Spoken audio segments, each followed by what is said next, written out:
Olá, tudo bem? Sejam bem-vindos a mais um módulo do nosso treinamento sobre sistemas GROV, onde nós vamos agora também falar um pouco mais sobre as fibras ópticas. Esse tema é um tema importante, como todos os outros que nós temos ministrado aqui, mas esse em especial, ele é um tema que traz uma grande importância porque nos últimos processos seletivos para trainee de ROV foi cobrado, algumas empresas têm cobrado conhecimento de fibra óptica. O conhecimento de fibra óptica é um conhecimento que nós já adquirimos no ensino médio. Porém, quando nós fazemos, né, para quem realizou o curso técnico, quem se formou como técnico em eletrotécnica, eletrônica, eletromecânica, mecatrônica, tem ainda um contato novamente com o conceito de fibras ópticas por causa da telemetria, das telecomunicações. Nesse tema, quem trabalha com a parte de telecom tem grande desenvoltura e um diferencial.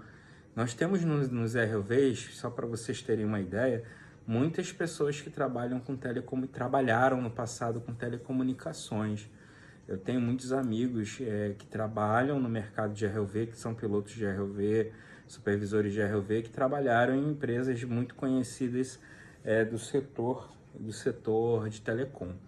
Então, é um tema muito importante, tanto que é cobrado em alguns processos seletivos. Só que não é cobrado, você não tem que saber coisas muito específicas, muitos detalhes, mas ter o conceito de fibra óptica é importante. Então, aqui eu vou dar uma repassada nesses conceitos, né? Sobre fibras ópticas, já entendemos que o sinal é luminoso, né? Nós não estamos falando de corrente elétrica nem de tensão mais, mas estamos falando do sinal. A comunicação é feita através de um feixe de luz, né, ou de um facho de luz, que ele é transportado, ele usa como meio de propagação a fibra óptica, que pode ser o material, né, polimérico ou vidro, não é isso? E quais são as vantagens desse método de comunicação?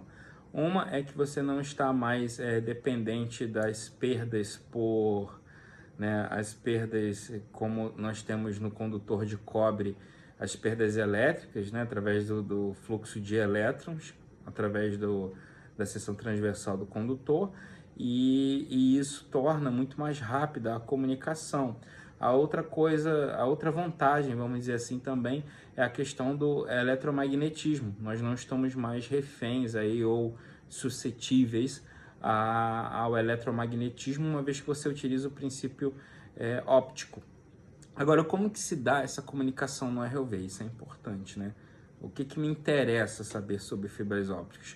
No ROV, eu aplico o conceito da telemetria viajando através da fibra óptica nos umbilicais. E já aprendemos que os umbilicais são tether e cabo armado. Então, onde eu tenho transporte longo de comunicação são nos umbilicais. Imagina eu ter que atender um contrato de 3.000 metros de profundidade. Então, meu umbilical vai ter que ter no mínimo aí uns 3.600 metros. É isso mesmo. O contrato geralmente pede no mínimo 20% a mais. Por quê? Para compensar os desvios, a catenária, o pêndulo e também ao longo do tempo as reterminações, as manutenções e os cortes que serão feitos dos cabos. Então, você tem aí no mínimo aí 3.600 metros. Muitas empresas começam um contrato para atender 3.000 metros de profundidade, por exemplo, já com 4.000 metros de cabo armado. Então, são 4 quilômetros aí de comunicação. Como que eu faço para que essa comunicação de vídeo, dos sensores, do manipulador, tudo isso chegue a 4.000 metros de profundidade sem delay, ou com o mínimo delay possível? Fibra óptica. Se eu utilizar aí os cabos coaxiais para a questão, por exemplo, das câmeras, eu vou ter perdas, não é isso? As perdas são bem elevadas no conceito elétrico para essa distância. Outra coisa, eletromagnetismo, interferência, o delay vai acontecer. Já com as fibras óticas eu consigo mitigar muito essas perdas, né, com a distância. Agora, quando viaja através do umbilical, esse bate-papo aqui é para esclarecer isso, imagina, o sinal ele nasce elétrico lá no joystick, por exemplo, lá no OCU, você já entende, né, que é o OCU Operations Control Unit, lá onde o piloto e o copiloto estão sentados, ele profere um comando. Esse comando ele é um comando elétrico, ele é gerado eletricamente. Aí eu tenho um multiplexador, sabia? Um multiplexador ali que ele vai transformar, ele vai multiplexar. Quando eu falo multiplexar, ele vai fazer essa transformação do sinal elétrico em sinal óptico. Por que sinal óptico? Para poder viajar através do deck cable, né? Você já entende isso. Do deck cable vai chegar lá no slip ring, não é isso? No slip ring, cabo armado, vai viajar o cabo armado todo, vai chegar até o TMS, não é isso? E do TMS ele ainda vai para o tether, se tiver um TMS lá. Se for free swim, beleza, é só eu demultiplexar no ROV. Mas se eu ainda tiver o TMS, vai viajar através do tether, não é isso? Eu demultiplexo o que vai ficar no TMS e o que segue vai ter que continuar, né, multiplexado até chegar no ROV. E aonde eu quero que chegue no produto final, eu demultiplexo, ou seja, eu transformo ele novamente de óptico em um sinal elétrico, um sinal eletrônico. Então, essa transformação que eu tenho que fazer, eu chamo de multiplexação. Quando eu transformo, multiplexar é transformar o sinal elétrico em óptico, e demultiplexar é o inverso. Então, quando que eu quero que seja óptico? Para vencer as grandes distâncias. Se eu quero vencer grandes distâncias aonde? Nos umbilicais. E quando chega no ROV ou no TMS, eu vou demultiplexar. Onde que isso acontece? Onde que essa demultiplexação acontece? Na garrafa eletrônica. Aonde que a multiplexação acontece? Ainda na OCU. Porque ele já vai esse sinal já vai para o deck cable, né, que você já sabe o que é o cabo que interconecta a OCU até o sistema de lançamento, não é isso? Ele tem que ir multiplexado. Ele segue multiplexado no slip ring porque o slip ring tem um contato óptico, lembra? Ele vai passar pela caixa estacionária, caixa rotativa, slip ring, cabo armado, até chegar no TMS ou no ROV. Então, esse é o conceito.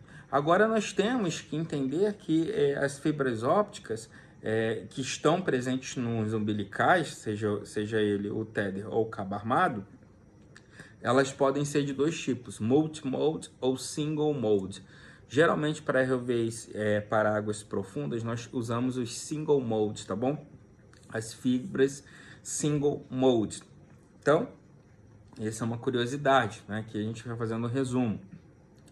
Agora, tem como eu testar a fibra óptica? Tem. Eu tenho como se fossem lanternas, que são geradores de sinal óptico, que coloca uma ponta e sai na outra, mesmo sendo quilômetros, sabia disso? Então você consegue saber se a fibra está partida ou não. Mas além disso, eu consigo mensurar perdas também, qual é o tipo de perda que eu tenho na fibra, porque tem perdas também em decibéis. E as perdas, né, atenuação, quando eu chamo perda em fibra eu falo atenuação. A atenuação é medida em decibéis, mesmo em decibéis dessa parte auditiva, né? Então assim, são decibéis.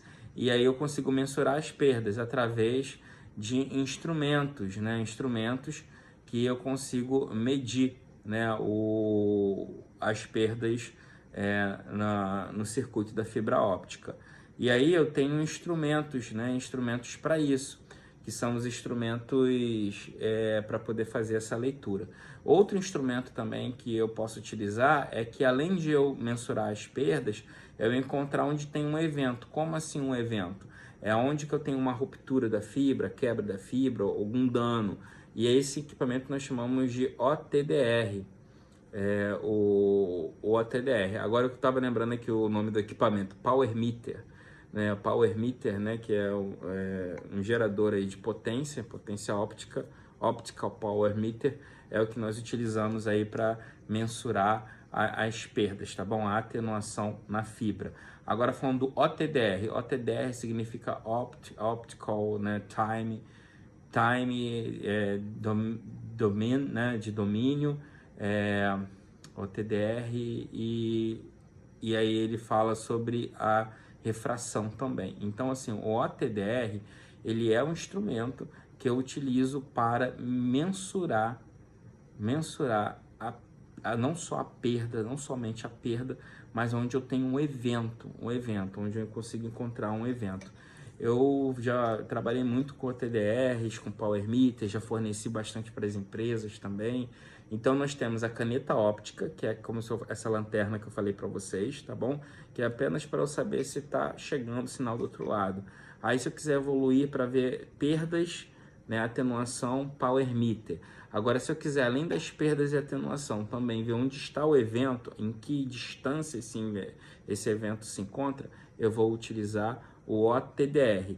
Não confundam OTDR com TDR. Sem o O não é óptico, é apenas elétrico. É o que nós usamos com o mesmo princípio para verificar o evento em um cabo de cobre, né, um condutor de cobre. Então, esse OTDR, esse O de óptico, né? Esse TD, né, é time domínio, de domínio mesmo, né? E o R, eu tenho que lembrar aqui sobre o R também, mas é bom falar para vocês aqui sobre o R, eu vou falar no próximo vídeo aqui. Então, assim, o OTDR é um instrumento que nós utilizamos para, além de mensurar a perda, saber aonde, em que distância nós temos aquele evento, tá bom? Além disso, nós temos o kit de fibra ótica também.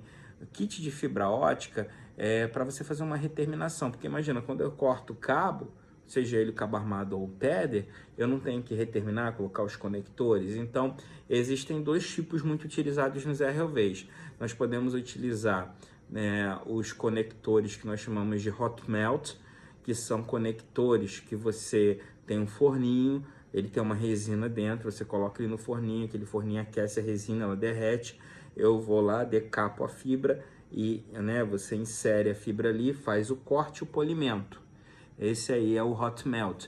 Mas também tem o que nós chamamos o kit corning também, que aí é feito a seco, sem a necessidade de forninho. Você já corta, crimpa e coloca no conector, já faz a conectorização da fibra de uma maneira menos trabalhosa, mas aí a técnica é um pouco mais evoluída também, então nós temos que ter um treinamento para isso. Existem treinamentos tanto para você utilizar o hot melt, que são os conectores hot melt, como eu falei, com resina, com a utilização de um forninho elétrico que aquece, como também a utilização do corning também, que é uma conectorização não tão simples de fazer, mas é mais rápida, é mais limpa, acaba sendo, né, acaba sendo que a adoção agora pelo corning tem sido cada vez maior nos sistemas, mas ainda utilizam bastante o hot melt, tá bom? Então, eu vou seguir agora no próximo vídeo